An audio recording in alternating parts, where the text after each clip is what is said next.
I'm thinking around 1908, 1912. My great aunt and uncle left Croatia, well, back then it was Austria-Hungary, and they all come by the boatloads into Ellis Island. And from Ellis Island, they caught the train to Biloxi.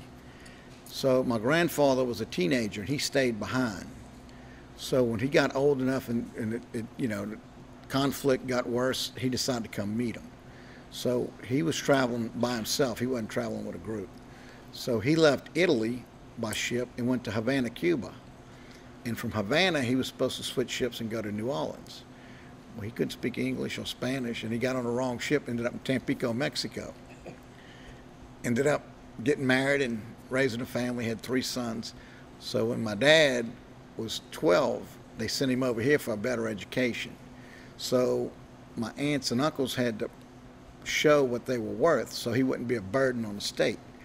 And I had all the paperwork in the house when Katrina hit and lost it all, but it was interesting because within the stories and the letters and all, they ended up making the parish priest his legal guardian because the church had plenty of money. so he come over as 12 and stayed with my aunts and uncles and ended up living here and raising a family. He got married my mom, and they had 9 kids in 10 years, 3 sets of twins.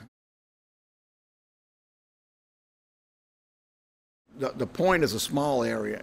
It's probably 5 square blocks, and mainly it was dominated with the Croatian and the French because the factories lined the point. So you worked in one of the factories, or you owned a shrimp boat, or the family owned a grocery store that sold to the shrimp boats. So it was everything on the point was connected to the seafood. So, and then my mom's dad owned Dejon's Packing Company, which was one of the larger factories on the point. You know, when the casinos came, the land was more valuable for casinos than seafood. And what they know today is you don't need a shrimp boat to come in and unload.